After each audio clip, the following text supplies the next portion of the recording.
I want to talk to you about how to develop a wealthier mindset. It's really difficult to become rich if you think like a poor person.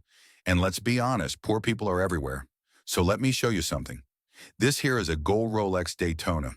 Younger people might not even know what Daytona means, but this was Paul Newman's watch, one of the most iconic timepieces ever.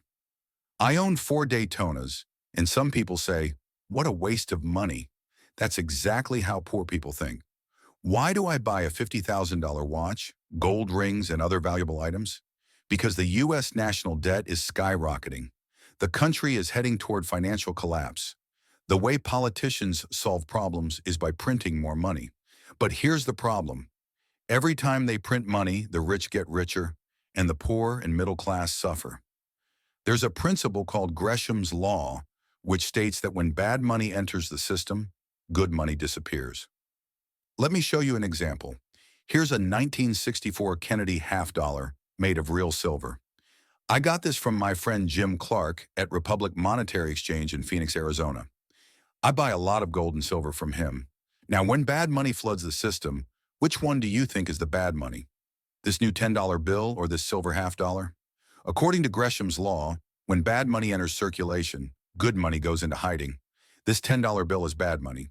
This silver coin is real money. Most people, when asked which one they want, instinctively choose the $10 bill.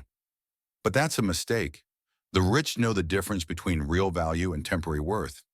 This issue started in 1971 when President Nixon took the US dollar off the gold standard. Since then, every time the government prints money, asset prices go up.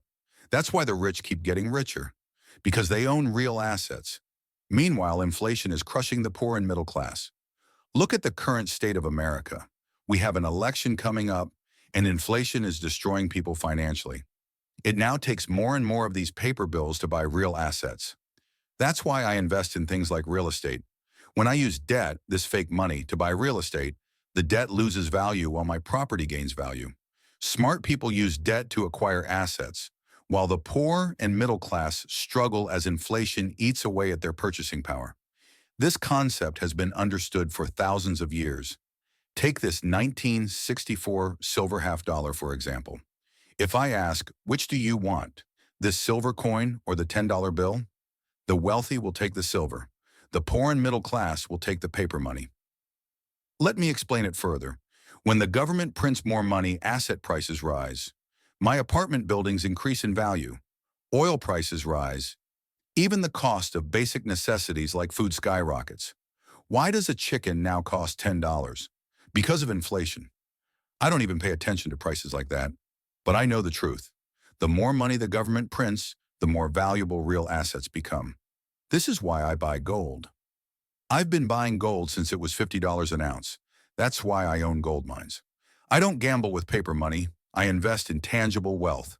My gold is stored securely in a private vault hidden in the mountains. Now let's talk about this gold Rolex.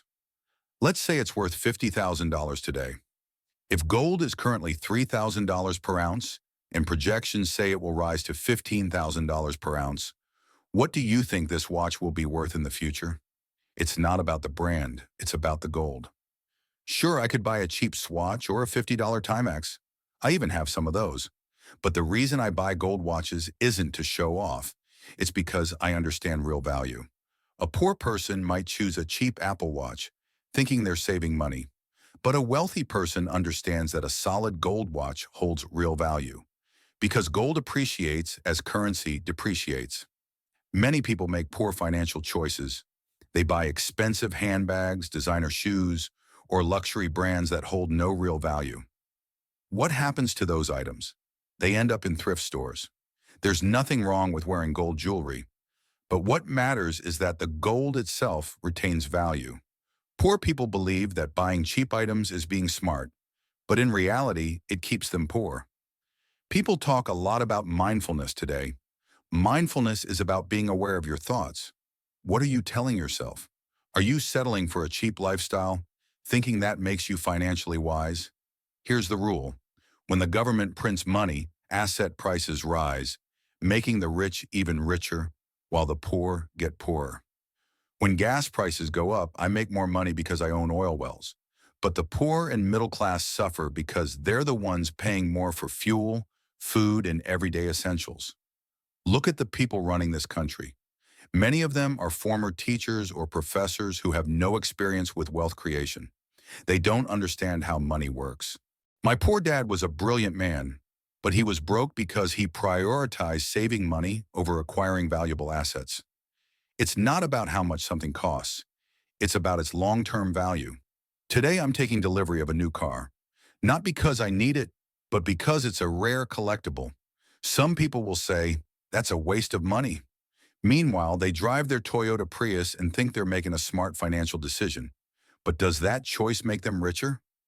Number. The issue isn't what car you drive, it's how you think. Mindfulness matters. The real question is, are you thinking like a rich person, a poor person, or a school teacher? If you want to find out the top financial lessons that schools should have taught you but didn't, stay tuned. Because the truth is, schools don't teach you anything about money.